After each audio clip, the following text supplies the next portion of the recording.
has not really been that close of a day, to be honest. I mean, one game go to overtime, that was DarkZero versus Astralis. We're not going to tell you what the score was, but then the other 3 matches were all quite decisive.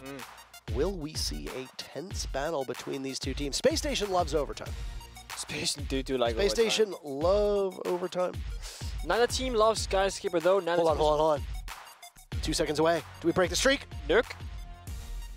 Oh, we broke it. All right. The streak is over. Ying ban for the first time since EUL Playday 1 that happened Monday, yesterday, right? Yeah, that's yesterday. That's correct. Nook is open for the first time in 10 games, or on the 10th game, rather. Do you think that the Nook bans are to take advantage of your native pronunciation of her name, as she is the same country? Absolutely. Same country as you are? It's got to be the only reason. That's the only reason. I couldn't think of another one. Oh, same. Azami bans, quite frequent as well. We've seen a number of those today. Bandit. Okay. Bandit and Maverick being banned out is quite surprising. So, 2 operators who don't see it. a theory here that I'm thinking is this might be impacted by either Thatcher or secondary EMPs, because Bandit's the only real counter to the EMP situation in the game, right? Because kite tricks are too slow to activate in the wall, mute jammers just don't really do anything once they're like deactivated, but Bandit can trick through EMPs. So this might be one of those situations where want to get the walls opened up if you're a space station, but they start first on the defensive side. Of course, they've also banned the Maverick, so that is off the table as well. Maverick, as you mentioned earlier, Parker, no longer has frag grenades. He now has flashbangs and I don't know, not smokes. He has flashbangs and something else. And it's Finka who was given smokes instead. Finka was played a bit earlier by Mirage. Kensen right now, a tanker re-peeking onto the operator. Gio actually keeping the tradition from TSM also here in Soniqs, because Gio would always hover like glass or blitz and then swap to something else. Unless, actually, that might be achieved. Am I getting my people mixed up, Parker? Can you help? Do you know better than I do? Say it again. So one member from TSM always hovers glass or blitz. I think it's achieved, but I also thought it was Gio. Either way, Gio's on ace. They've changed things up. O's being brought out. Muncie was hovered early on as well. No direction here on the take. SSG playing it quite aggressive here. Capkin, Lesion, and Alibi all going to be volatile operators. Look at these impact grenades. 2, 4, 6, 8 impact grenades on the defensive side. 2 being spent on rotates, 6 being kept in pocket. Whatever might come. Capkin getting brought out as well. We heard a suppressor on attack. I think that might have been Gunner running the suppressor. I'm not entirely certain. See, here's the problem with suppressors. Yeah, they make every single gun sound so different. For 5 damn years, I have casted this game, and suppressors have been nothing but a troll pick most of the time. And I have familiarized myself with the sounds of pretty much every single gun, and now I need to relearn them all with suppressors. There are a couple that have a very distinctive sound. The Spear, Ying's LMG, they all sound very unique with suppressors. But some of the others tend to sound very similar, so you just gotta train your ears a little bit. IQ's command on Thermax 556 sound almost identical. That was an issue I struggled with as a player, actually, a couple times. There are the impacts. Buck C8 sounds like something else as well. Rampy gets the very first pick. Gunner goes down. That's one of the 2 new players from Soniqs. Gio and Gunner, both G names to join Grixer, too. I don't know why you have 3 players that all start with G, but okay. Very cool. Very cool.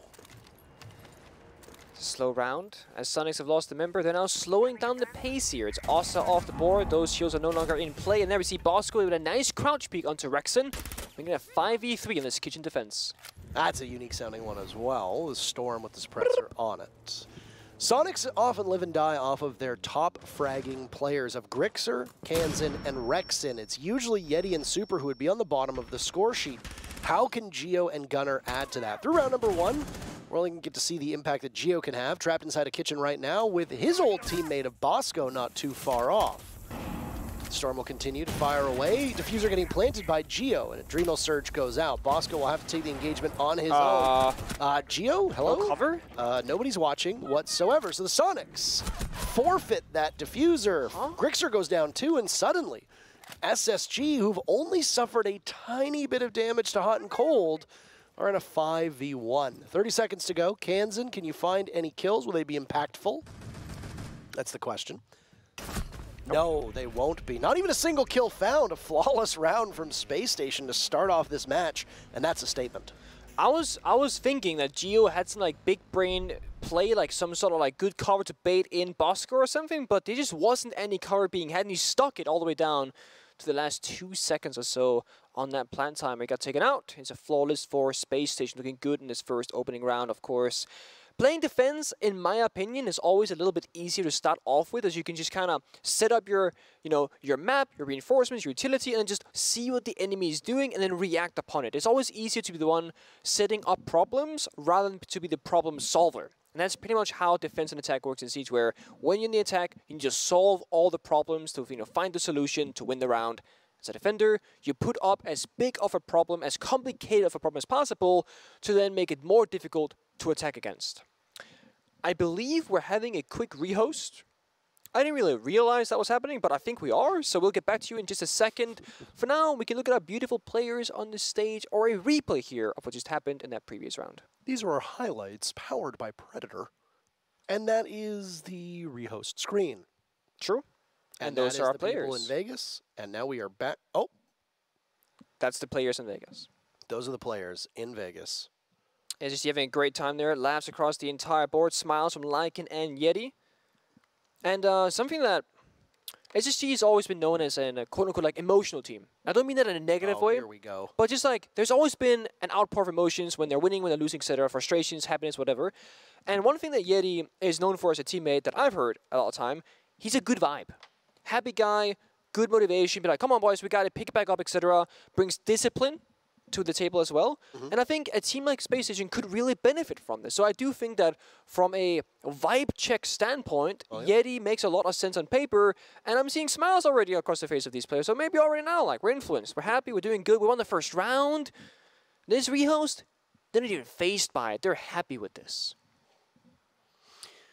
I think some of the issues that Spacestation had prior to Troy joining this team, Canadian, of course, we talk about Troy's impact on both SSG, and now we talk about it a lot on DarkZero, and I mean, it's inarguable what he brings to a team. He goes to Spacestation, a couple months later they win USN, which would be the predecessor of NAL. Yep.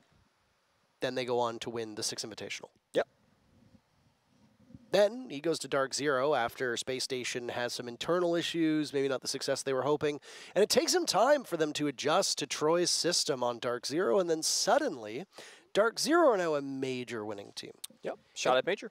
They won the Charlotte Major, and even though DarkZero did not end up making it to Berlin, the odds of them making it to the Six Invitational are all but guaranteed. Roughly 99% last I saw, because of the points that they've accrued from winning the Major and doing as well as they did in these first two stages. And they also had a deeper run as well at the Six Invitational to boot earlier in the year. So when he left Spacestation, the big hole that needed to be filled on SSG that seemed from the outside was leadership. Yes. The ability to have an experienced voice, a strong IGL that can command the team, keep them focused, keep them in the game, and guide them forward. Now, it's funny because Yeti used to be that voice on teams way long ago. The first Pro League match I ever casted, all the way back on, what was it, September 25th, 2017. Oh, God. Yeti was one of the main voices for World's Best Gaming, and then would go on to also have a very large voice in Disrupt when he was on that team. And then, if I remember correctly, Noble as well, which he was on in Pro Play. He was one of the main voices, if not the main voice, for that team. He's been around for ages, and he does bring that calming presence to a certain extent. Now, when he was on the Soniqs, you had one of the best IGLs in all of Pro Play and Super, moving the team forward. And while Super's come out recently and said that with the way that attacker repick works, having a dedicated default IGL is not as important as it used to be. There are still teams that use that system that do think it's quite important. Yeah. For Spacestation, it could have been the missing link that now allows them to elevate, but of course that's just a spitballing. We've only seen a single round of play. No, true, but I do think it's important to talk about because every single team needs different things than others, and if that's what SSG needs, it's what they got, it's what they're going to be able to work with. On this round at Soniqs, a very, very clear attack. The Monty and the Osa is indicating a plant inside the B bomb side right here on that rotate. That's going to be inside a karaoke. They're going to try and take the black stairs and the balcony as well. That's going to allow them to just walk on in and try and get that diffuser down. But first, they got to clear this shield, get the staircase control. That's going to be the first minute of the round. Toxic Babes goes out. It's going to be stalling it out. Bosco actually preemptively using 2 of those canisters, while Foltz as well as Yeti might go with an aggressive play in the window. Very little damage done to the Montaigne, but has bought time for Space Station to relocate 2 of their players as well. You saw both Foltz and Yeti getting in closer to the bomb site, and that's the very final toxic canister that goes out here. It's very early. Very, very early. Still 2 minutes left, just a little bit south of 2 minutes left. Bosco is just a gun at this point. He put down his shield already, playing behind it, and Soniqs know he's there. They'll have to try to bait him from down below. Can Kansan capitalize? No. Gunner gets baited in, and he's the first to die now 2 rounds in a row. Yeah, the issue here is there's no self-destruction for the shield now. Post team kills Yeti.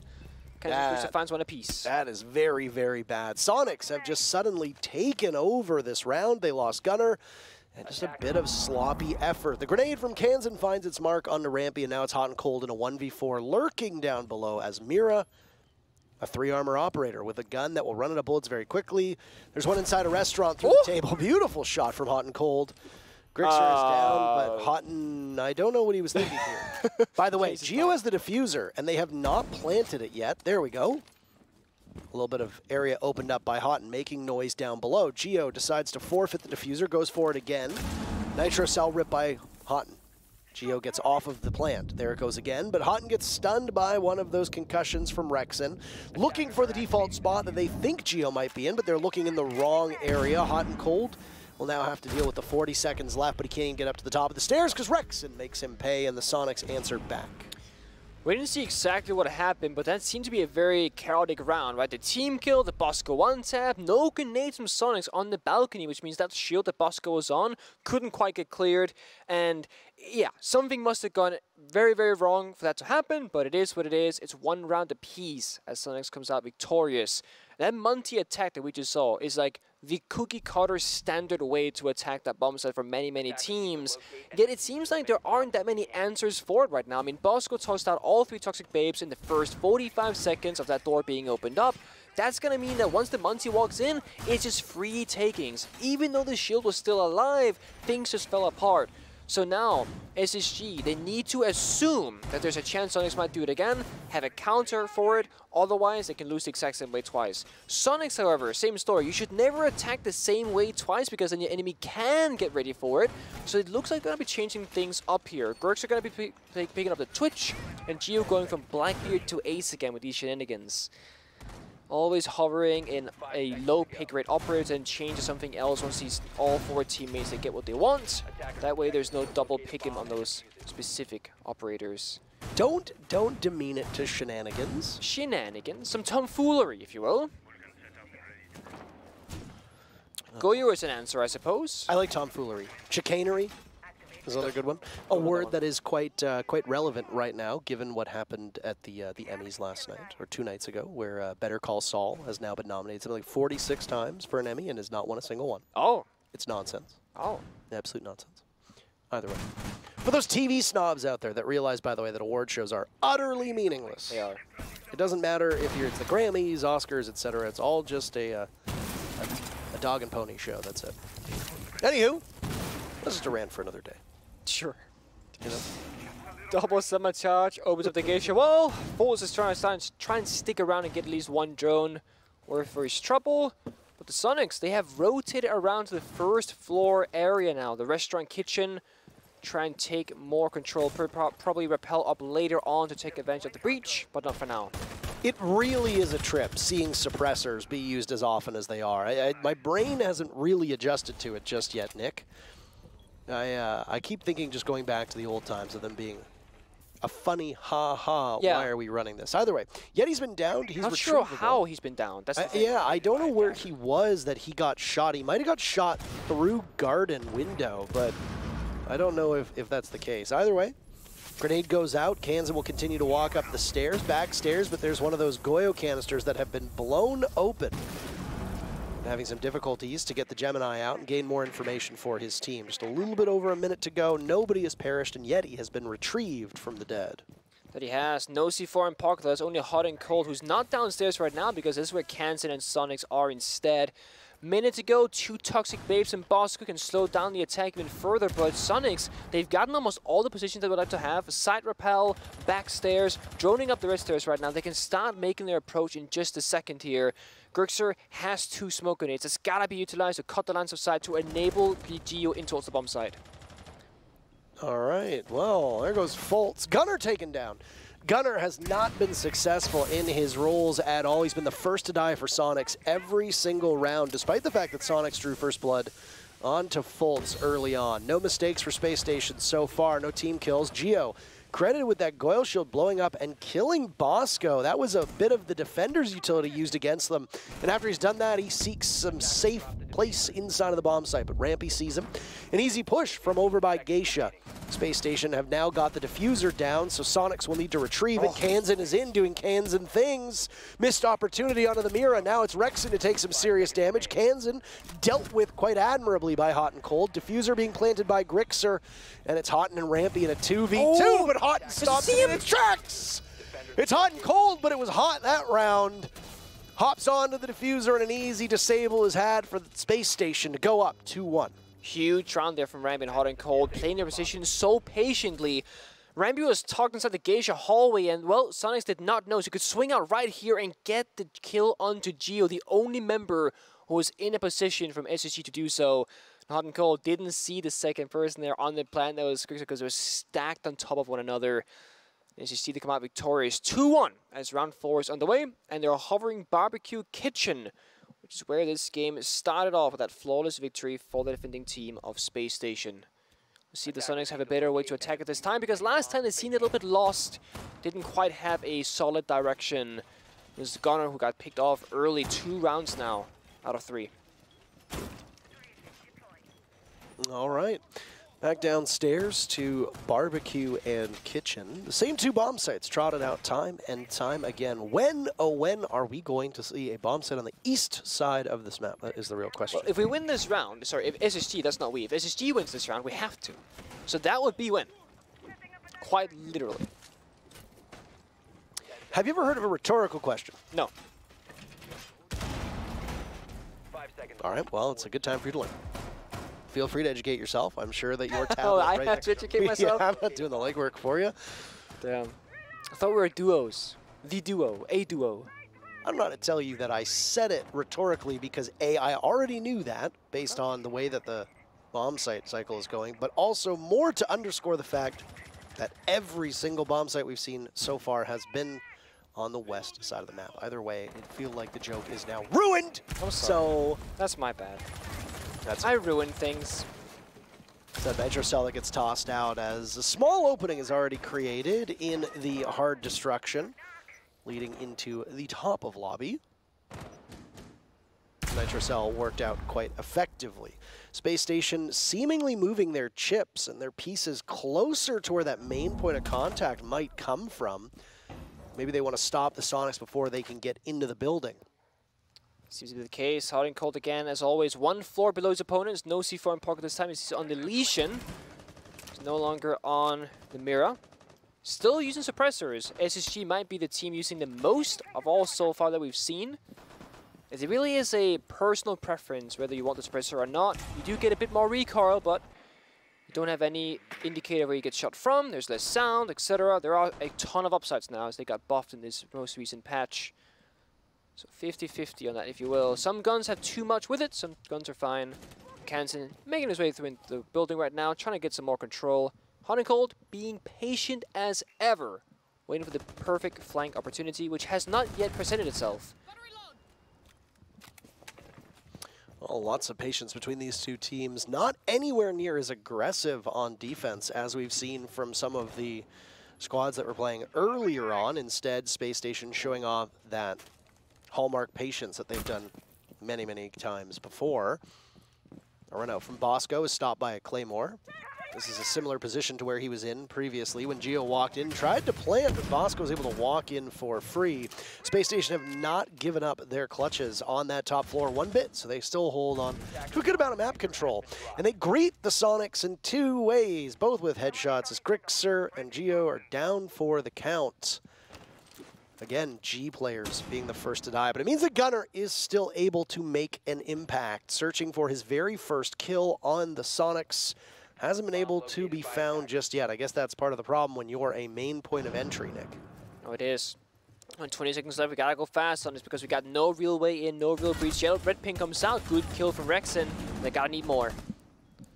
Have to start to accumulate them. Gunnar now taking damage. Rexton too, but Gunnar fires back his first kill as a Sonic. Kansan down, and Gunnar will have to vault out, retrieve that diffuser with the time ticking away. It's him in a 1v2. A precarious position for Gunnar to be in. Can he find a single kill? No. Hot and Cold has been the savior of Space Station round after round after round, and it's SSG on top of the Soniqs, 3-1 at this point.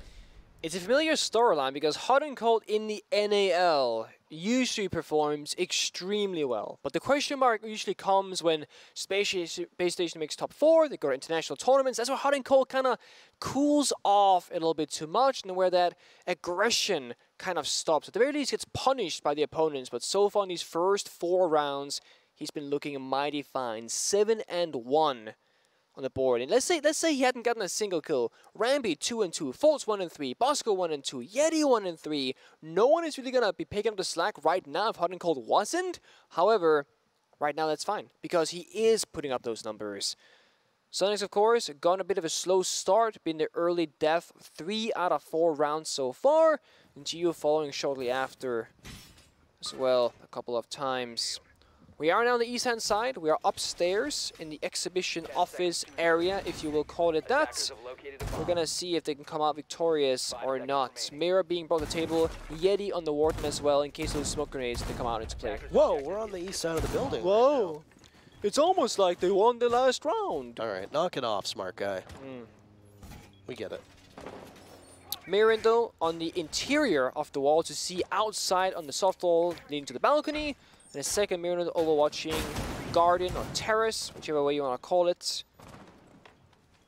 This enables SSG to play one room further out in the bomb site itself, and a bit more spacey. With Bandit being banned, this is what I'm talking about. You cannot Bandit trick these walls, so you cannot just go below and nade them like the last patch, last season. Because you only have one set of grenades on Kansan. Those 2 grenades are so valuable, you'd rather get EMPs and ban the Bandit to enable this. Of course, it was SSG who banned the Bandit, but it works for both teams. I mean, to be fair, it was Space Station who banned the Bandit, though. They didn't want to deal with the Bandit, so they don't need to worry about Bandit tricking because when you ban an operator, you expect to not use it. Yes? Yes. Just in case you were, just in case you weren't aware. But the viewers at home, more than anything, just in case they needed to know. Really incredible stats from Hot and Cold right now, sitting at 7-1, and these have all been impactful kills as far as my memory works. Okay.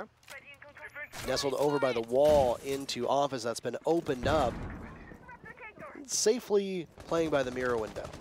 SSG will just wait out the drones now as they go in. In terms of drones that are available, there's only 4 for Soniqs. They are running out of one of the best gadgets that you have access to in the game, and you have to figure that it's the mute jammers that are causing a bit of a pain for Soniqs. Gunnar and Hot and Cold staring down each other's ankle right there. No one gets the kill, no one gets any damage done. Kansan used the 1 nade down below, 1 more left to go. After that, there's no more explosive damage on the board for the attack and lineup. And that's going to be a difficult task because you got to clear out Hot and Cold's position one way or another. He gets very aggressive, could lose the gunfight, but so far, he stays alive. Is that a nade that gets tossed on in? Hot and Cold still playing off of this angle, losing his vantage point from the mirror window. Down goes one drone. Very good kill by Rexon to walk in. Bosco falls too. Rexon has so much control and is doing so much damage inside of office, continuing to light them up. He knows there's one over as well by Garden, but he takes some damage in the process. Diffuser goes down. Rexon has 3 kills to his name, and he's still upright. Kansan and Grixer gets in on the fun, and it's flawlessly done by Soniqs as they pick up their 2nd round. Wow. A flawless, a plant, an open and kill, a huge triple entry as well from Rexon. And that right there just single-handedly got them the round. And again, if you shut down hot and cold, you might just find a victory here because he's doing all the work right now for Space Station. He absolutely is. And he's been playing those less sexy roles as well. I think most of these rounds he's actually played Mira, which is not known to be a fragging operator, but very similar to what we see at a Smoke. Sometimes we've seen it with Kaids as well, is that when you are in that anchor role, which Mira almost always inhabits, just as we see the same for Smoke, just as we see from Maestro, Echo, Kaid, etc., you are often put in positions where it is a clutch or kick, and you can make things happen because there are often times where attackers don't have the level of coordination, either because they don't have enough drones, they don't have enough information, etc., to actually pull off the final 5, 10, 20 seconds of a round. And when you're Mira and you know where the default plants are going to be and you've got certain openings that have been created relatively recently, then it's a pretty good guess as to where they're going to be coming from. Somebody like Hot and Cold has surely been around long enough. The amount of hours that he has likely logged on this map, there's only so many ways that you can get into a bomb site, and he really does thrive in those high-pressure situations. To add to your point, I think playing an operator like Mirror, that is like, you know, a set and forget operator, slap down your mirror windows, whatever, you're now free to roam the map and make your own decision. Like, you can anchor if you want to, you can take a risk if you want to, right? You can go for a really aggressive play, which Hot and Cold likes to do, so giving him more freedom is likely the right scenario, as we've seen time and time again. We spoke about counterplays. Geo and the side of Soniqs want to do the same attack as the first time around, and of course, SSG, they need a counter for it, because last time it was way too easy for Soniqs to just walk on in, get that plant down. Second time it worked out. Third time, let's see who comes out on top. Bosco on the shield, same position. Geo on the door, same position. Let's see if Bosco can hold on, and see if the team kill comes out, if the story's going to change. Yeah, that absolutely was the focus for Space Station. McKanson's already making quite a bit of noise at the bottom of those back stairs. Toxic Canister goes out. It does the same amount of damage to Geo that it had done before, and now Bosco has double duty. If Kansan can distract the smoke, then there can be some serious work done to push him off of that spot. Kansan with Suppressor on. Bosco must certainly hear something, and again, damage is done to Geo. This time a little bit more with those Toxic Canisters. Bosco still has one remaining in pocket. Goes out way too early on, but it frees him from that position. Yep. Now he can tackle Kansan head on. It's the other way around. Kansan was prepared. His ascent up those back stairs met with a goo mine, and it slows his advance but for a second. Space Station didn't seem to have the time to get back towards the bomb site. Gunner putting his weaponry to good use as we already see those Talon shields down. So Soniqs have gotten 2 opening picks and can steamroll their way into the bomb site if SSG are incapable of stopping the Monty. Another kill from Kansan, this time on to Fultz. And it's Rampy and Hot and Cold in very desperate times. That's what I mean. What is SSG going to do? The counterplay isn't there. No one helps out Bosco. The moment he falls, the round is basically over now. As Scrixer's flanking Hot and Cold on this red staircase, leaving Rampy in a 1 versus 5 flawless round for the side of Soniqs. Success reigns across the screen with that Monty attack. 2 for 2. 2 flawless rounds back-to-back, by the way, for the Soniqs as they managed to get the diffuser down in round number 5. This time, they relied far more on firepower than they did on case control. First half in the books, and it's the same scoreline, really, that we started off on, all tied up. No team particularly close to putting this match away. SSG had a much better start to this first half than they did the second half. In the very first half, they won round number 1 flawlessly, getting the opening pick, denying the Soniqs inward to the bomb site. SSG had some stumbles in that second round on that karaoke defense. The bomb site would be played 3 separate times by Space Station, and they won it their second time back in round number 3.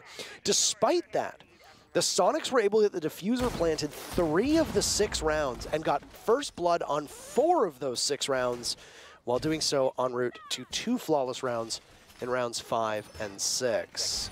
No timeouts have been taken, though there was a tech pause / rehost, which threw off some of the stats from round number 1. But again, you're not allowed to talk to your coach during those tech pauses. So maybe the team could chart some things out for the future, but no coaching eyes were helpful whatsoever. Well, you're correct. SSG not opting for the Monty offside attack. They're going to be doing an over clear most likely instead, bringing soft destruction in the buck. Of course, 4 Claymores, because Skyscraper is one of the few maps where having 4 Claymores doesn't seem crazy. There are so many window jump outs, drone holes you can utilize, and flanks you can cover, where having more than 2 Claymores kind of makes sense, but they are going to be very low on other pieces of utility. There's no grenades on this lineup. Fultz on Sophia has 2 soft destruction charges with the gadget of a lifeline. That is all you have to work with. No nade kills will happen, they cannot be found. Nuke, not really having a presence on Skyscraper yet. Then again, this map is not super Nuke favored, but of course it can be brought out if you want to creep around the map solo bolo like. Fultz looking for this opening kill, might get the gunfight, does get a bit of damage onto Gunner, but he stays alive. It's going to be an aggressive injury, but a jump back out the window because we change our minds. Alibi placement spot comes out, impact follows through. That's going to be an easy kill, but for the wrong person. It's Rambo gets Gunner instead. He's off the board once more. Well, it seems like it might just be the attackers doing better on these opening picks, but we'll have to have a couple more rounds for Space Station before we can actually make that assessment. Gunner really is playing aggressive minutes for the Soniqs and has not been particularly successful in that role, being first to die through 4 rounds for the Soniqs in this matchup. Hot and Cold, meanwhile, has perished. Thatcher has remained unbanned for the entire day of the North American League, but with those secondary pocket EMPs, we haven't seen the old man himself all that much. It also means that the hottest hand for SSG is no longer available. If you look at the right side of your screen, there's quite a steep drop-off from Hot and Cold to the next highest fragging player on the team. That's Rampy, who started the round with 2 kills, and the rest of SSG all with 1 apiece. Still, there's hard breach to spare for both Bosco and Yeti. You just need to make sure that there's no gadgetry stopping you from getting those Selmas or thermite charges down. There is a second deployable shield on the board here, possibly for the side of Soniqs, which means the only one that can clear that, once again, is Fultz, who has 1 soft breach left. And he's gone from the world because Rexon found his head. That means that any shield will stay alive. Oh my goodness. Look at Grixer's HP, by the way. It's very low. We talked about playing aggressive minutes for Gunner. Grixer's going to have to play the safest minutes for the remainder of this match. It's only 30 seconds into this round. A stray bullet from even a skeleton key will be enough to take out the Valkyrie. SSG trail in numbers. Space Station looking to get back into the lead as they forfeited early on. Diffuser going down, but it's Grixer to stop, and a Nitro Cell goes out as well. The man has a single point of HP, and he's still putting that weaponry to work. And he finds 2 kills as a shadow of himself. Soniqs do something they haven't done all game, and that's snag the lead. Yeah, they did indeed snag the lead. 4-3 now. There's a finding comfortability on the defensive side. It was a good start for Space Station on the attack, but it got shut down quite briefly after. Grixer was just getting way too much value on the Dragon area, finding 2 kills, fell back to bomb side and found 1 more. Barbecue Kitchen, second bomb side priority for the side of Soniqs as well. There's a reverse situation where Space Station started Kitchen into T. Soniqs to go T down into Kitchen instead. Of course, Frost being brought out for those traps of window jump-ins. Capcan being brought for the doorways. Rooney Laser gets being brought for anything, really. You can just choose window, door, or wall. Then we're seeing something that we haven't seen much of, Jaeger. Jaeger's pick rate, actually, has decreased quite significantly.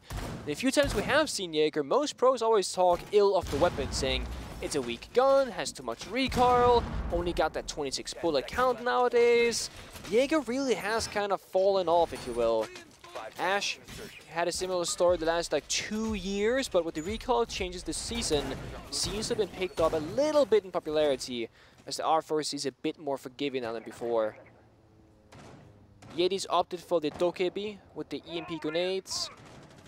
So stacking both the Thatcher and another set of EMP grenades on the Dokebi as well is a lot of wall deny in this case, specifically because there's no bandit on the board that's banned off. There's no mute being played, nor a kite being played from the side of Soniqs.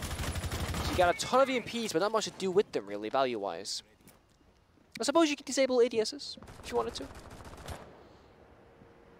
Well, we're back to Kitchen. No extension out of Kitchen, it seems like.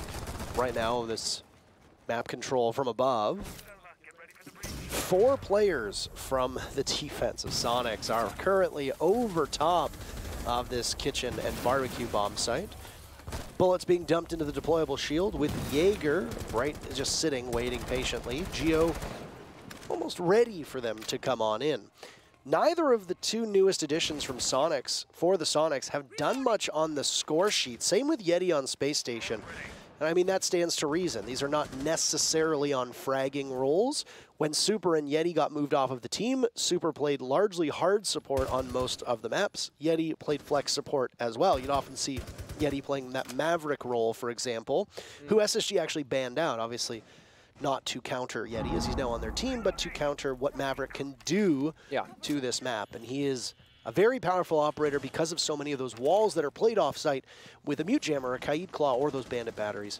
So ultimately, the ban made sense. But either way, you're not looking for them to do a lot of killing, like Asian did, by the way, and like some of the other newer additions have. First kill goes to Grixer, down goes Bosco, the Nitro Cell connects. Bosco having a relatively dreadful game stats-wise, and a Frost Mat will also net hot and cold. Grixer takes out Rampy, that's his second kill. Geo is answered back by Fultz getting that pick. Soniqs with a lead. It's a 4v2 unless somebody from SSG can hop in and retrieve Houghton.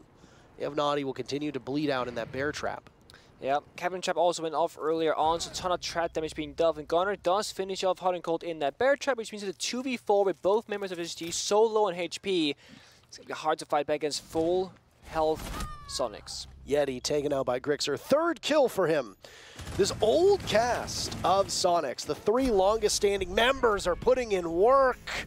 Grixer broke double digits, I believe. We'll have to take a look as we come back, but at one point, Grixer, 8 kills. Kansan, 8 kills. Rexen, 8 kills. That is a dominating performance for the three players who you expect on Soniqs to be getting these kills. The biggest question mark for the Soniqs was, yep, Super in terms of killing, not the most proficient player. He admits that himself. Yeah. He had a very, very honest Twitter thread a couple days ago that people might have seen where he was giving very frank opinions on players and even on himself. Yeah. And he basically said that his gun skill wasn't always up to snuff and that there were times where he was too cautious and he hesitated too much and it cost him. And he knew better, but he still didn't act upon it. And that made for sloppy engagements and a worse player in the server. But mentally, there's nobody who can talk about his knowledge of the game. So when Super left the Soniqs, the question was, is there somebody to fill that leadership vacuum? Is there somebody to help guide the team forward?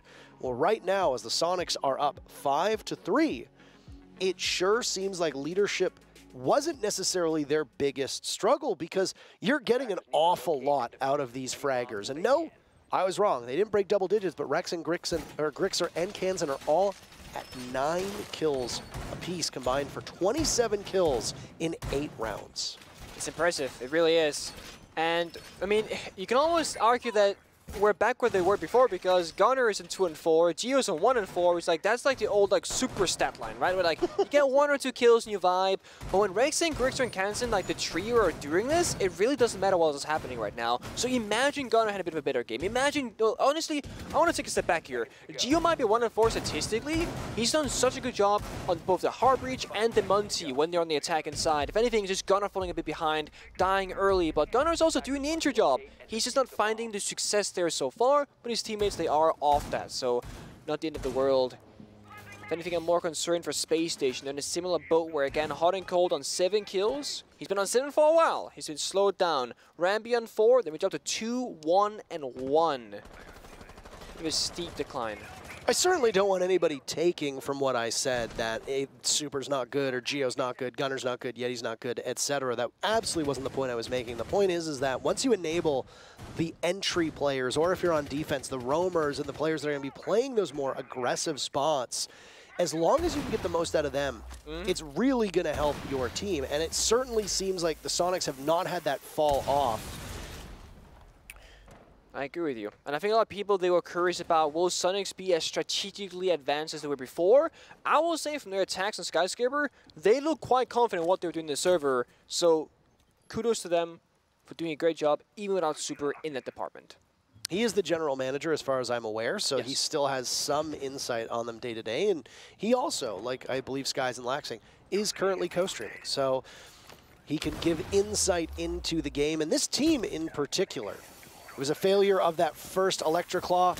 It fails a second time as well. Geo just about half a second off of being able to stop both of those thermite charges. And again, timing the EMPs of Hot and Cold that have so successfully opened up 2 different parts of this bomb site.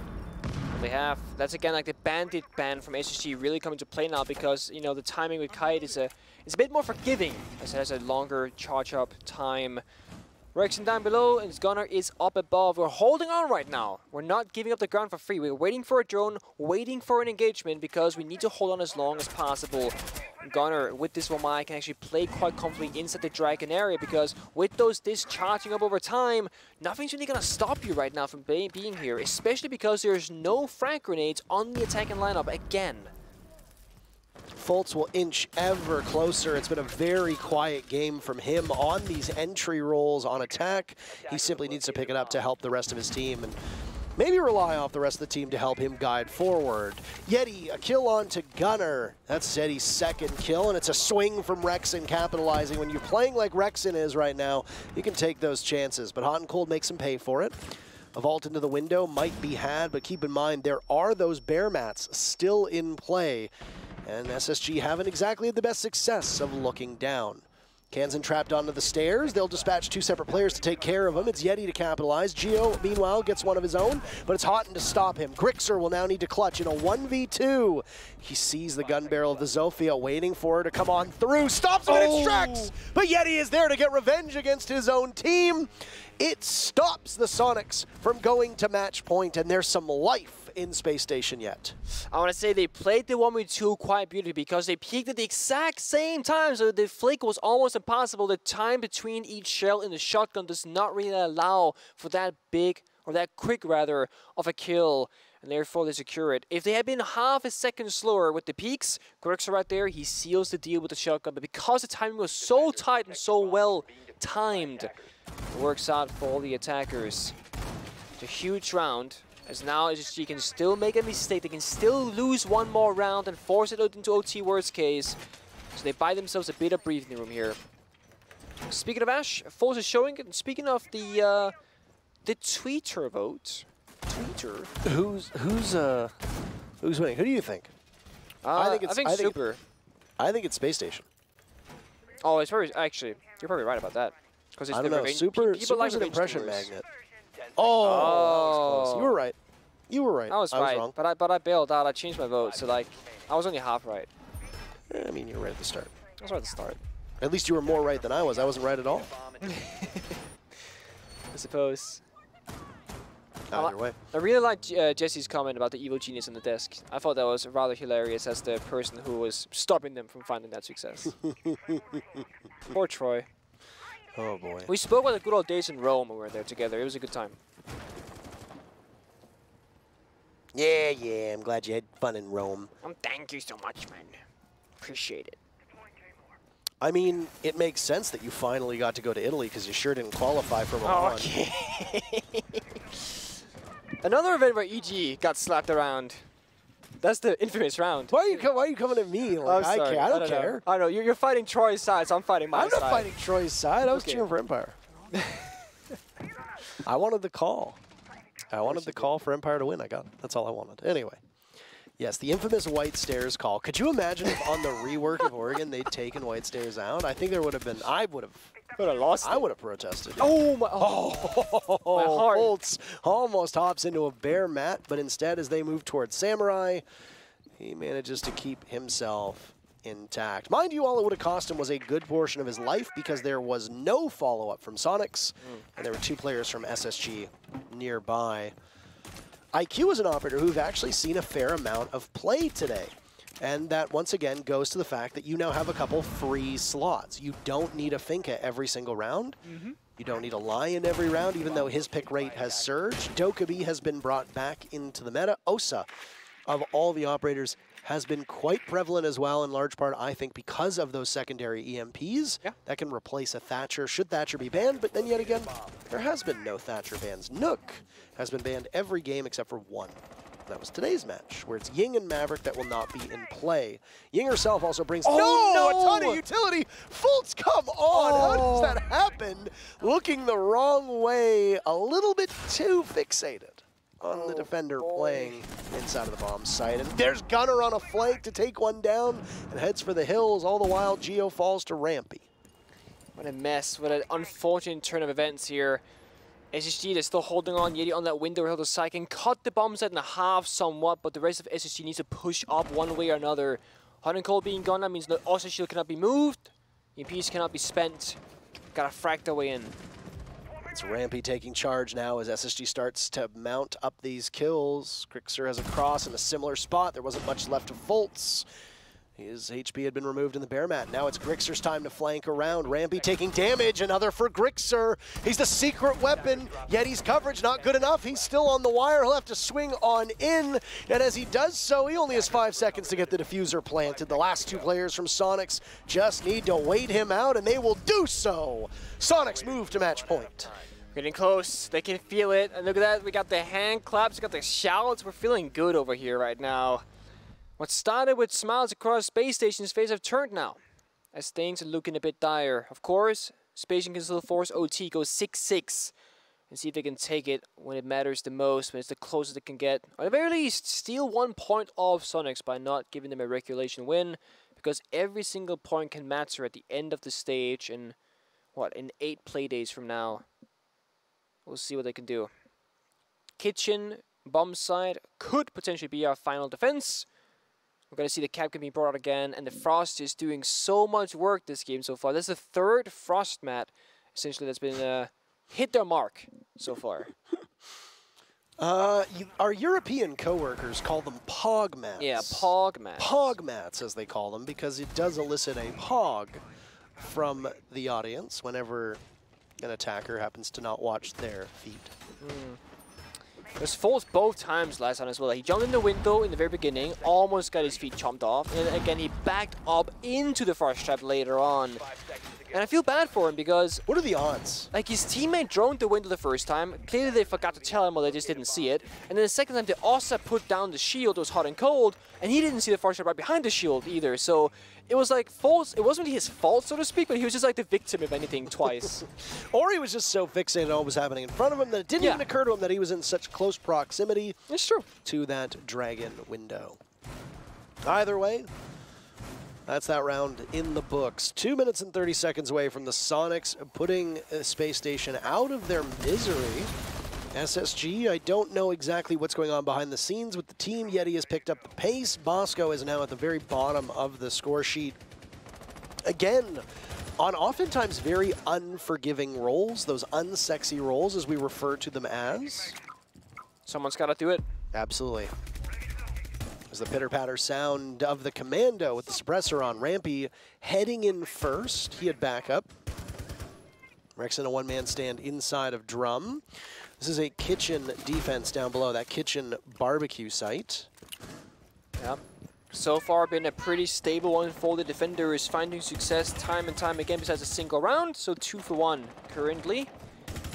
And this right here, where SSG find themselves, this is the hardest part of the map. You gotta get past Drum Dragon in towards this geisha area, and that's where the second line of defense now lies for Soniqs. They got the shields, the ADSs, the crossfires, the softballs being opened up, and SSG somehow have to now problem solve this entire situation because that's right above the bomb site. If you don't clear this, they got the vertical ground, you can't plant. Sonic's entire bomb site setup is designed to funnel Space Station into an area where the long lines of sight can really pay off.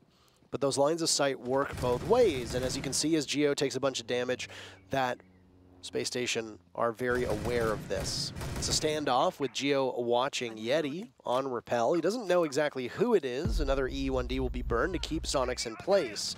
Grixer taking some damage. I'm not exactly sure what the culprit was. Could have been Rampy, who himself has taken quite a number of lumps. Just below the 1 minute mark, and surprisingly, everybody's still alive in this matchup. Yeah, time is ticking down to 45 seconds, and of course, Soniqs, they can just happily wait around because SSG, somehow they're planting? What? Nobody is watching. The whole focus has been on above, and Bosco gets away with murder on that one. And now Space Station can catch Soniqs as they try to get back to the bomb site. Geo, the first one down from Soniqs. Gunner takes out Yeti. Bosco has a nice angle in pantry here, waiting for someone to push it. No! What? He looks the wrong way at the last second, and Grixer gets one for free. Gunner and him are now inside of the bomb site. All it needs is for one of them to hop onto that diffuser. Houghton takes out Kansan. They'll need to clutch out. Gunner working with Grixer. He's on it. Fultz knows. Fultz hears it, searching for him from above. Now it's all on the shoulders of Gunnar to shut this down, but he's working with a 4-second window. Can he do it? No, he can't. Past the point of no return. All it would be is stat padding, but Rampy stops him from getting yet another. Space Station still very much in this. We need all 12 rounds, and overtime could be quite likely. That it could. I mean, SSG found the perfect opening. A small gap in the defensive side from Soniqs got, you know, abused basically by Bosco, who got down the diffuser against all the odds. And then Bosco, again, the unsexy job. He drones, he breaches, plays smokes in defense, gets the bump down, and the moment, Parker, that he looks away, the same frame essentially, somebody swings him and he dies looking the wrong way. Like, that is the worst way to go out. And Bosco would have probably hated that entire thing so much more had they lost the round, but thankfully they won, so we can kind of scrub it off and be like, whatever that happened, we go again. And go again is exactly what we gotta do, because Kitchen is being forced back-to-back from Soniqs. They recognize that Space Station had no leg to stand on had it not been for a ninja plant. Had that not happened, they think they had that round in the books, and honestly, I agree with them, because it didn't look like they had the time or the positions to really force a top floor attack. So again, if Bosco doesn't find that plant position, I do think that round goes to Soniqs. So now it's up to Space Station to show us that what happened last round is not going to happen again. What have they changed? Well, Nuke is being brought out, so they have 4 grenades now. They're bringing the Dokkaebi as well. This could be to try and get Force into the map, maybe try and get a kill somewhere, cause some disruption, some chaos, and force Soniqs off their fortified positions. As Nuke has not really been present so far. These Valkyrie cameras that are available, that Grixar is playing that operator, are not going to give you real information, because Nuke's gadget can't quite be seen by cameras. All right. First call goes out. Very first call. We see this Dokkaebi Lion combination, and look at the Nook that's in play right now. Can it kickstart something for Fultz? That's the real question. Our first look at Nook in play. Banned out in all the EUL matches, banned out in every single NAL match as well up to this point. He didn't time the gadget, so it ran out on the staircase. Default cam got checked, and now he's got spotted out. You gotta wait for it to recharge when you're near default camera to avoid that exact scenario. It happens. Geo again, just ever so slightly mistiming the Electric Claw, causing some of that hard destruction to succeed, this time around in Bosco's hands.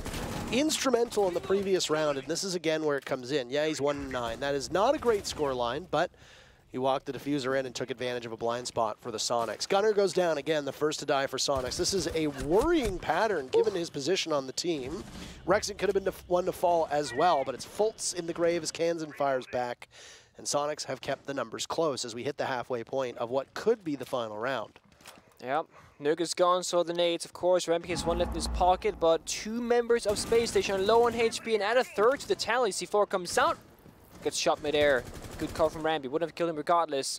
But Gio is now stuck between 2 ankles, recognizes that he can't quite challenge. He falls back instead and stays alive. Minute on the clock, and SSG has gotten way more map control this time than the last. Only Kansan remains above, he's hiding in the corner. They have no idea about his whereabouts. Could be a problem later on. You can hear people taking damage, but I'm not exactly sure who's the one that's currently engaged right now. A very quiet mid-round that has occurred between these two teams. And just as I say that, Grixar swats away at Rampy. Space Station, only 3 players left. Almost everybody in the lobby has taken some damage, some worse than others. Grixar the only one at full HP. No ability on either side to bring them back should HP fall too low. Houghton has an idea, but he looks the wrong way. Gio inside, he gets a kill. Bosco doing the same thing he did before, but he doesn't have any coverage. He's down for the count, and Yeti, the former member of Soniqs, is the last one alive for SSG before SQ ends it. 7-5, as close as you can get without needing overtime. Soniqs come out ahead in their first match with this new roster. I'm impressed, I will say. I expected IGL, Super Gone to cause some issues, some disruption, maybe a sloppy start to the stage. And I will say Soniqs, yeah, 7-5, but still an impressive first showing with 2 new members in the roster. Of course, I mean, it's World Champion Gio. That's not quite a new guy, but still, new to Soniqs at least. Oh, hugs all around. I know that you and I were split as to who would succeed, but I gotta say, there are very obvious things to improve on for most teams, as has been the story today and is unsurprising. The very first play day of a new stage where the meta has been shaken up. You've got brand new players on almost every single roster in the North American League. Only 3 teams kept their full roster. Everybody else tinkered in some way, shape, or form. A new meta, new players, and not just new players, but many of these players never competing at this level before. That's a lot for teams to have to deal with. And it's unsurprising, frankly, that there are teams that will commit these mistakes. At the same time, while it's very easy for us to focus on the negatives, there's also a lot of positives that I saw. Certainly. For the Soniqs, it was that the lack of super there was not the death knell that so many people thought, at least not here in game number 1. Yeah. There's more depth on Space Station with Yeti. As for a lot of the other teams, Mirage in particular was actually the team that surprised me the most today. And even though they didn't prevail, I think they're a huge step up over rosters of the past. Yeah. We have some replays ready, by the way, while you talk about your thoughts on the